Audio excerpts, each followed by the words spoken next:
and welcome you all friends for our second part of the chapter, that is the electoral process. Friends, we have already learned the first part of this chapter about election commission, functions of election commission and the procedure of elections. These are the points we have talked. Now today we are going to talk about some points related to the electoral process. And the first point comes in front of us, that restructuring of constituency. As in last video we talked about that we have 130 crore plus population. So all the people cannot go to participate in a discussion according to the rule of democracy. How to form constituencies? If you go for the number of Lok Sabha, in Indian Parliament there are 543 member of parliaments. So how do they get elected? They do get elected by their constituencies, and constituencies are formed based on the population. If you turn for the Vidhan Sabha, Lok Sabha for the national level, Vidhan Sabha as legislature assembly at the local level. So according to the Maharashtra Vidhan Sabha, we have 288 constituencies are there. So how do these constituencies are formed? The structure of the constituencies based on the population and the which category that the member is going to represent. Based on that, the constituencies restructure does there. Okay. So according to that, for the representation in a parliament, those members we say in a form of 543 that they are elected by their respective constituencies. For Vidhan Sabha also, means legislative assembly also 288. The voters of Maharashtra, they elect them according to the constituency. Means one person represents his one constituency. Okay. There is a difference between the Lok Sabha constituency and Vidhan Sabha constituency. Lok Sabha for the central government's election and Vidhan Sabha for the state government election. Who restructure these constituencies? No doubt all the procedure done under by the observation of Election Commission of India. Right from the constituencies for Lok Sabha, constituencies for Vidhan Sabha, constituencies for Jilla Parishad, Panchayat Samitis as well as for the Gram Panchayat. Along with that, the elections for the Municipal Corporation, Municipal Council. All that constituencies are formed based on the guideline of Election Commission. So under the guideline of Election Commission, there is a one commission which is known as a delimitation commission. What does it know? It knows as delimitation commission. This is the function of delimitation commission of Election Commission decides according to the population what representation should be there, and according to that the delimitation commission restructures the constituencies in India in respective states to provide a proper representation in Lok Sabha as well as Vidhan Sabha, Jilla Parishad, Panchayat Samitis. Friends, let's learn next point, that is code of conduct during the election time. There will be a question in your mind that what is the code of conduct?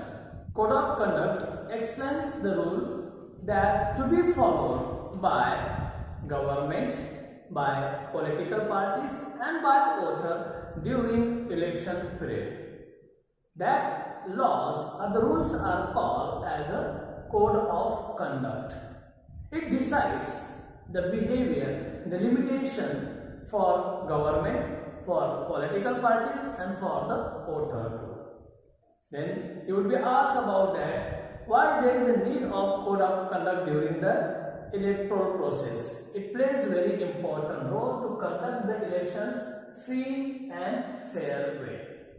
If there is no code of conduct, there will be anarchy, it will be very difficult to control the government influence as well as political parties would be out of control. Election Commission takes the also authority in the its hand and put the code of conduct for all the election process, right from the nomination of that form up to that declaration of result for the free and fair election. The code of conduct is very important to stop the malpractices during election time. Election Commission ensures that there should not be any kind of the influence and interfere of that government. Election Commission ensures that there will not be any kind of the malpractices by political parties as well as in the side of voters. So, because of a strict observation of the code of conduct in India, Election Commission ensure the voters that they could conduct the free and fair elections there. Friends, let's go for the next point is that the challenges in conducting free and fair election.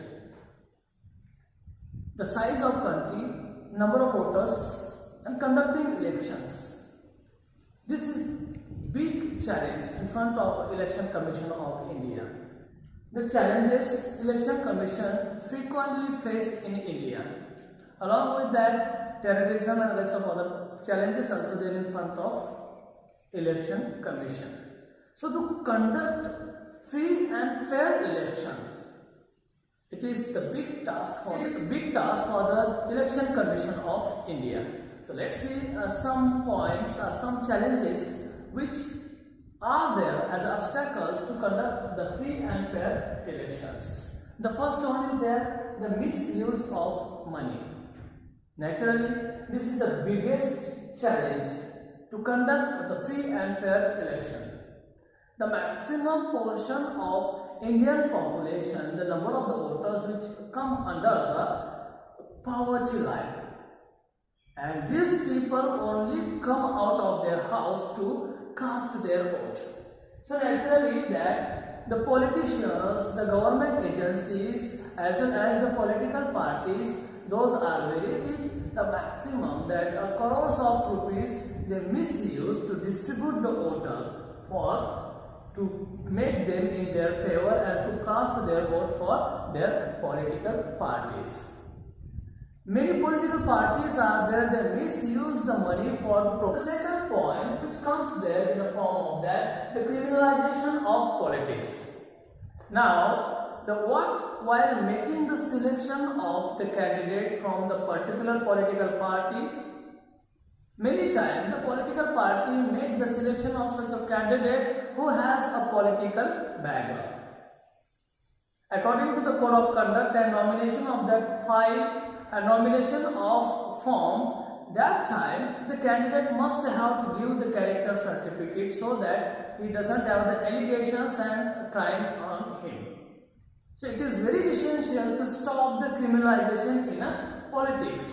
So it becomes the duty of Election Commission of India. And suppose such an issue is there, any candidate who has been elected there, in that case, this is a right of Election Commission to dismiss that person via court and conduct the re-elections there. So this is a big second challenge for Election Commission of India to conduct the election free and fair. Third, the major part, that is the violence during the election time.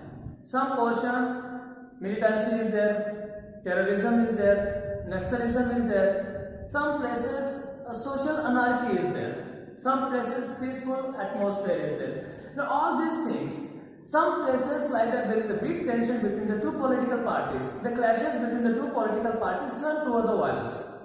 Right from Gram Panchayat up to the Lok Sabha, we can notice the violence there. And no doubt, those are the antisocial elements when such a kind of the violences are there through that militancy, through terrorism, through Naxalism, as well as the clashes between the two political parties become harmful for to conduct the elections free and fair. The big challenge in front of Election Commission is that family monopoly. During the election times when there is a distribution of tickets for the candidatureship, and that partiality as well as the priority for the family member goes there. Naturally, while making the selection of that, these politicians first decide, they must ensure that their family members, their relatives and their dear and close ones will get the tickets there.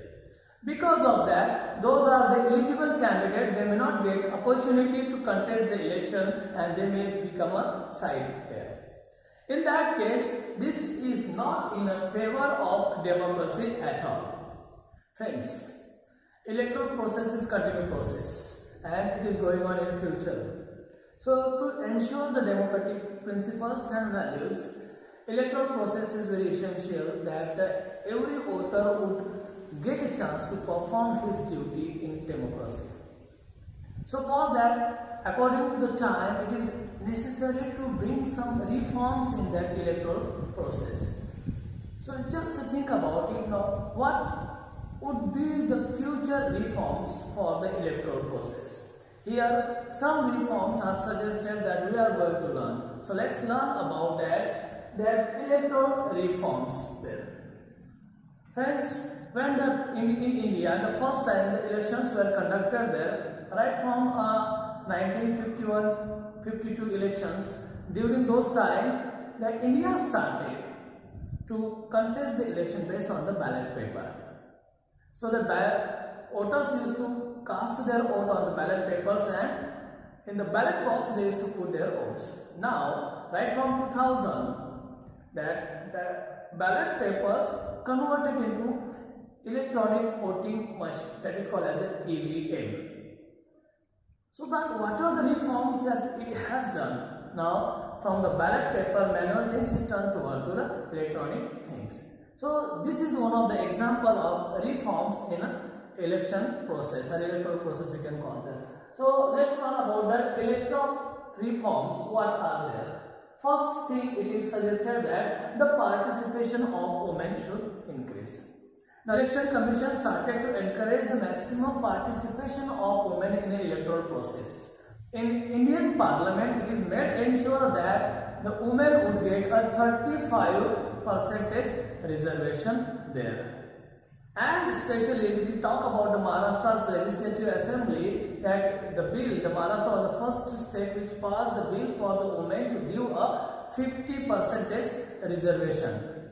So it is the duty of the Election Commission of India and state to ensure the 50% participation of women can. First reform we can do that, instead of some, that we could give the 50-50 representation for the men and women. So we can increase the participation of women in elections. Second, criminal background is very essential. As in last point we talk about that. It is the duty of the political parties to ensure that not to give the ticket or the candidature for the person who has criminal background or criminal record in the police stations. As once the court passed the verdict, so that political parties must respect that verdict and they have to be very strict about the person, those have the criminal background, so that we may able to stop the criminalization of politics and we would turn toward the fair democracy and healthy democracy. The next point about that, the electoral reforms, it is about election expense. So if you want to conduct the free and fair election, that we can reform about that, there should be the control on the expenses of the political parties, government agencies and the candidate. If they have to be responsible to answer for their expenses, then it would be suitable for the Election Commission of India to control on their expenses. The third one is that representation of people. First at all, the political party should make ensure not to give the candidature such a candidate. Second, suppose in case of that such a person who has elected by other false means, that the Election Commission should make sure that the person should not forever there for his post there. as well as to make sure that the people also to respect. Friends, according to the ballot box, there only used to be the candidates' names and the signs which are distributed for the respective political parties. But now the new reform is there in EVM that the names of candidates as well as there are the signs which are allotted by the Election Commission of India for the political parties. But the most important reform, let me like to add here, that is in the form of nota. Nota means is that none of above. So that you can press button against the nota and you can cast your vote for nota instead of not single eligible candidate.